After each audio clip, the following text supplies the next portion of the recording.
ये लोग जो एरिया वाले हैं, जो यहाँ के निवासियों को बहुत परेशान कर रखा है। हमें बार बार बुलाते हैं और बार बार हमारी बात सुनते हैं और फाइनल जवाब हमें नहीं दे पाते हैं। आज जो ये हुई है जन सुनवाई, इसके अंदर हमने अपनी आपत्तियां दर्ज करवा दी है। मैडम ने हमको आश्वासन दिया कि आप लोग की रजामंदी से ही रोड निकले।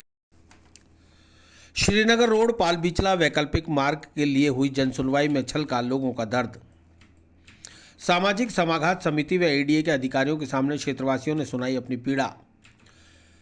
श्रीनगर रोड से तोपदड़ा स्कूल वाया पाल बिचला तक बनाए जाने वाले वैकल्पिक मार्ग के लिए स्मार्ट सिटी प्रोजेक्ट के तहत जारी कवायद के बीच क्षेत्रवासियों की समस्या सुनने के लिए सोमवार को पाल बिचला में सामाजिक समाघात रिपोर्ट तैयार करने के लिए महर्षि दयानंद सरस्वती विश्वविद्यालय की पूर्व प्रोफेसर लक्ष्मी ठाकुर कन्वीनर के रूप में मौजूद रहीं। वहीं एडीए और स्मार्ट सिटी के अधिकारी भी मौजूद रहे। जनसुनवाई के दौरान नए वैकल्पिक मार्ग के निर्माण से प्रभावित परिवारों से वार्ता कर उनका पक्ष सुना जा रहा है। इस दौरान भूमि अवाप्ति कानून के तहत 60 फुट के 1.5 किलोमीटर लंबे वैकल्पिक सड़क मार्ग को बनाने के दौरान जद में आ रहे 59 खातेदारों की 3.92 हेक्टेयर जमीन अवाप्ति करने से पूर्व उनकी समस्या और मांगों को सुनकर उनकी रिपोर्ट तैयार की जा रही है, जिसके आधार पर अवाप्ति और मुआवजा राशि देने का मसौदा तैयार किया जाएगा। मुआवजा प्रॉपर वो संतुष्ट होके आदमी जाए तभी उससे हम भूमि अवाप्त कर सकते हैं। उसके लिए एक टीम बनाई है उन्होंने सामाजिक समाघात की। मैं एमडीएस यूनिवर्सिटी की रिटायर्ड प्रोफेसर लक्ष्मी ठाकुर हूँ। मेरी कन्वीनरशिप में ये कमेटी बनी है। हम पब्लिक की संतुष्टि के लिए बात करने आए कि अगर पब्लिक क्या चाहती है, अपनी ज़मीन, अपने मकान और अपने कृषि भूमि के अगेंस्ट में क्या मुआवजा चाहती है, वो बात करने आए। ये संतुष्ट होंगे तभी रोड यहाँ से निकल पाएगी और तभी हम भूमि अवाप्त कर पाएंगे।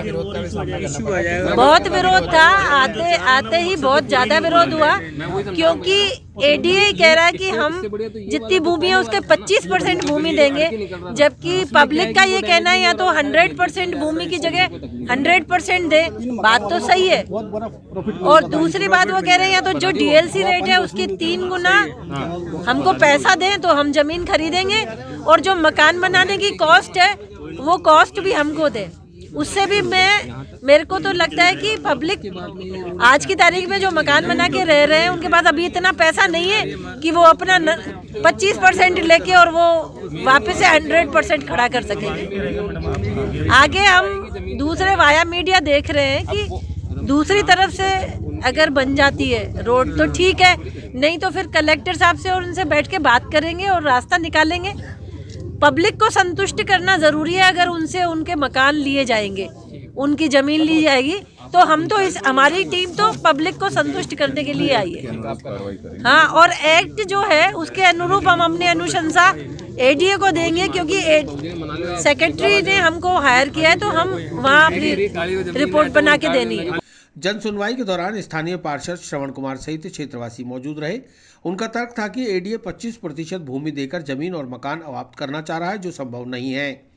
स्थानीय नागरिक गोपाल पाटोदिया, जिसका मकान इस वैकल्पिक मार्ग की जद में आ रहा है, ने बताया उसकी 157 वर्ग गज भूमि पर मकान बना हुआ है। अगर 25% एडीए जमीन देगा तो उस पर मकान बनाकर कैसे रहा जा सकेगा, और वह भी शहर से बाहर। यह संभव नहीं है। उसने चेतावनी दी कि अगर जबरदस्ती की गई तो स्मार्ट सिटी और एडीए के अधिकारियों के सामने पूरे परिवार सहित आत्महत्या कर लेगा। आप उनको जवाब दीजिए कि 25%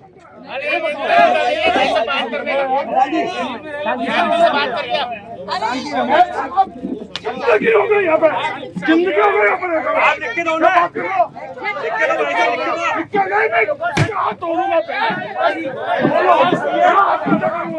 क्या आप ही करूँगा, क्या बात कर रही है? बच्ची है मेरी, 3 बच्ची है, इनका खिला दो, हाथ धो दो, क्या बात कर रहे आप झूठा बोलिए कि वो कैसे बोल रहे 25%? मैं कैसे बोल रहा हूँ? आप क्या समझते हो? क्या जाना? 50 बार हमने एडीए के चक्कर लगाए, 50 बार। केवल हमें आश्वस्त करने की बात, केवल एडीए दे हमें आश्वासन कि आपको 100% जमीन देंगे, 100 गज की जगह 100 गज देंगे और कंस्ट्रक्शन का पैसा देंगे, और आपको वो एक्सेप्ट करें ना, हम यही करें, तभी टूटेगा। बस तो वही एक्सेप्ट करें। भाई साहब काई का सर्वे हो रहा है, किस चीज़ का सर्वे हो रहा है? भाई साहब ये स्मार्ट सिटी में एक 60 फीट का कोई 100 फीट का रोड सेंक्शन हुआ है, उसका सर्वे हो रहा है, एडीए वाले कर रहे हैं। और उसमें ये मेरा मकान जो आप देख रहे हैं, ये मकान भी तोड़ते हुए बनाएंगे।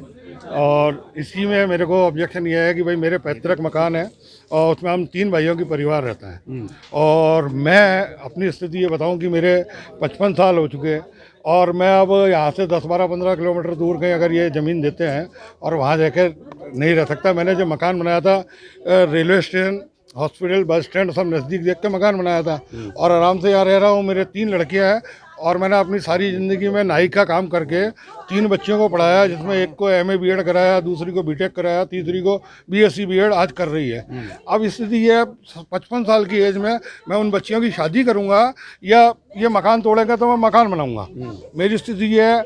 अब नाई का काम भी मैं कर नहीं पाता हूँ, इसलिए मोदी जी ने कहा था कि भाई अवसर को बनाओ, तो मैंने इस कोरोना काल में ये थोड़ी बड़ी जनरल स्टोर खोल लिया, जिसमें मैं अपनी रोजी रोटी, मैं और मेरी मिसेज ये खड़ी हैं, ये रोजी रोटी कमा के खाते हैं। और शादी के बाद, बच्चों की शादी के बाद भी मेरे को तो यहीं गुजारना है जीवन। जन सुनवाई के दौरान आपने हाँ, इसके अलावा मेरे पास कोई चारा ही नहीं बचेगा। ये जिस तरीके से करना चाहते हैं, एडीए वाले कहते हैं कि आपको हम 25% ज़मीन देंगे। भाई आपकी 100 गज ज़मीन है तो आपको 25 गज देंगे। अब ये बताइए कि 157 गज ज़मीन मेरी है और ये मेरे को 37 गज ज़मीन देंगे, जिसमें आज मेरे पास यहाँ पे 10 कमरे हैं इस मकान में। 10 कमरों में हम 16 मेंबर्स रहते हैं और 5 लेट बाथ है। अब ये बताइए 37 गज में 5 लेट बाथ नहीं बनेंगे और उसमें भी कंस्ट्रक्शन क्या देंगे, 10 किलोमीटर 15 किलोमीटर दूर देंगे, तो मैं क्या करूँगा? इससे बढ़िया तो मेरे को आत्महत्या करनी पड़ेगी और मैं तो परिवार सहित आत्महत्या करने को तैयार हूँ। अगर ये जबरदस्ती करते हैं तो यही होगा, इसका ऑप्शन यही है। जबकि कलेक्टर जो अभी चीफ सेक्रेटरी है निरंजन आर्य साहब, वो कलेक्टर थे तब यहाँ पे, उन्होंने सर्वे किया था जिसमें एक भी मकान नहीं आ रहा। आज भी वो सर्वे 70 घड़ी हुआ पड़ा है, उसको नहीं चाहते हुए ये पता नहीं क्या करना चाहते हैं। वहीं पूर्व पार्षद ब्रजमोहन चौहान ने बताया कि यदि डीएलसी रेट से 3 गुना की दर से मुआवजा दिया जाए या उसकी जगह जमीन दी जाए तो बात की जाएगी। मौजूदा वक्त में पाल बिचला क्षेत्र में 25,000 रुपये वर्ग गज की डीएलसी रेट है, जिसका 3 गुना एडीए को देना होगा, तभी जाकर मकान मालिक मानने को तैयार होंगे। मकान मालिकों को यदि उचित मुआवजा मिल जाएगा तो वे सामने खड़े होकर अपने मकानों को तुड़वाने के लिए भी तैयार हैं। क्या आज जन सुनवाई होनी थी, क्या हुआ? जन सुनवाई के अंदर जो ये लोग आए हैं एडीए के अलावा, उन लोगों का अच्छा रुख रहा हमारी तरफ। वो लोग भी चाहते हैं कि मकान नहीं टूटे और ज़मीन का उचित, अगर रोड बने तो ज़मीन का उचित मुआवजा मिला जाए 3 गुना, और उसमें काश्तकार भी देने को तैयार है। लेकिन जिनकी मकानों की लागत मान लो लागत से अगर अधिक दी जाए तो लोग मकान तोड़ने के लिए भी कोई एतराज़ नहीं करेंगे। ये हमने उनको अवगत करा दिया गया है। लेकिन इसमें क्या है कि राजनीति घुस रही है। जिसकी जान पहचान है वो अपनी ज़मीनें बचाने में लगे हुए हैं और मैंने कस्टोडियन की ज़मीन छोड़ के आप सब सरकारी ज़मीन में जा रहे हैं जहाँ सरकार का पैसा नुकसान हो रहा है। ये लोग जो एडीए वाले हैं जो यहाँ के निवासियों को बहुत परेशान कर रखा है, हमें बार बार बुलाते हैं और बार बार हमारी बात सुनते हैं और फाइनल जवाब हमें नहीं दे पाते हैं। आज जो ये हुई है जन सुनवाई, इसके अंदर हमने अपनी आपत्तियां दर्ज करवा दी है। मैडम ने हमको आश्वासन दिया कि आपको लोग की रजामंदी से ही रोड निकले। अगर नहीं होता तो फिर क्या आगे क्या रहेगा? आगे ये रहेगा कि हमें आगे जाने के लिए मजबूर करेंगे कोर्ट में। आगे ये रहेगा, लोग अपने जिन्होंने अपनी ज़िंदगी की पूरी पूंजी मकान बनाने में लगा दी है, वो कब चाहेंगे कि उनके मकान टूटे? हमारे खेत में जो पैदावार होती है हम कब चाहेंगे कि हमारा नुकसान होवे? इन्होंने क्या करा है, 100 रुपये की ज़मीन लेकर उसको मतलब डेवलपमेंट एरिया के अंदर पास करके एडीए ने उसको उनकी 9,000 रुपये गज रख दी, 12,000 रुपये गज रख दी। हमारी ज़मीन की कीमत है 25,000 रुपये गज, जो डीएलसी रेट से हमें 2,500 रुपये गज देना चाहते हैं, जो हमें मंजूर नहीं है। आज क्या मांग करी फिर? आज हमने अब डीएलसी रेट से 3 गुना और हमें कैश मुआवजा दिया जाए और ज़मीन के बदले ज़मीन दी जाए, तो डीएलसी रेट की जो 3 गुना बनती है उसके हिसाब से हमें ज़मीन दी जाए, या हमारी जितनी ज़मीन जा रही है उसके हिसाब से उतनी ज़मीन हमें दी जाए। और हमने ये बताया है कि 6 महीने के हमें एक बात मैं आपको और बताना चाह रहा हूँ, हमने ये कहा हमारी भूमि आबाद कर लोगे तो फिर आप हमारे को चप्पलें घिसवा दोगे, हमें हमारी ज़मीन नहीं दोगे। हमें 6 महीने पहले अपनी भूमि हमें आबाद करवाइए, उसके बाद फिर हम आपको अपनी ज़मीन आबाद करने देंगे। जन सुनवाई के दौरान काफी देर तक अधिकारियों और क्षेत्रवासियों के बीच तीखी नोकझोंक और बहस होती रही। क्षेत्रवासियों का आरोप था कि कई बार एडीए प्रशासन क्षेत्र के लोगों को डरा धमकाकर कार्यालय बुलाता है और हर बार कोई ना कोई नया फरमान सुनाकर परेशानी में डाल देता है। ऐसे में उनका अमन चैन खराब हो रहा है। जल्द ही इस मामले में कोई फैसला लिया जाए। तत्कालीन जिला कलेक्टर निरंजन आर्य द्वारा यहां वैकल्पिक मार्ग के लिए सुगम रास्ता समझाया गया था, जिस पर एडीए काम करना नहीं चाहता। इसकी वजह क्या है? जनसुनवाई के दौरान भूमि अवाप्ति अधिकारी अरुण कुमार जैन, जेईएन मनोज कुमार, आईएलआर संजय शर्मा, मनोज सेठी, पटवारी महेंद्र सिंह गहलोत आदि मौजूद रहे।